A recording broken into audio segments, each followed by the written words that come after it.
శబరిమలపైన అయ్యప్ప కోరినట్టుగా ఆలయ నిర్మాణాన్ని అతి వేగంగా జరిపించాడు రాజశేఖర మహారాజు.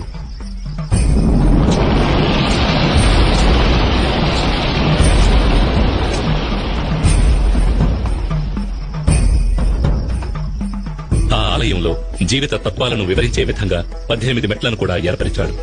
ఈ 18 పవిత్రమైన మెట్లు 18 కొండలకు, 18 మంది దేవతలకు, 18 తత్వాలకు ఆనవాలుగా ఉన్నాయి. 18 కొండలైన ఇంటిపారమల, కాళేకట్టిమల, పుదుచ్చేరిమల, కరిమల, తలైపారామల, దేవరమల, శ్రీపాదమల,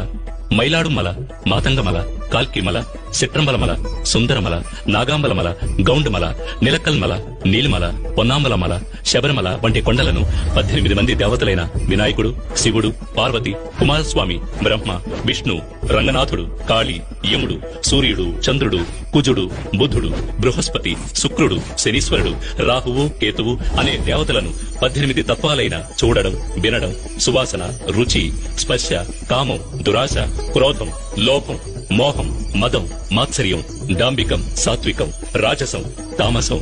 విద్య, అవిద్య వంటి గుణాలను తెలియజెప్పే విధంగా స్వామి తత్వాధీనుడై ఉన్నాడని తెలియజెప్పడమే ఈ 18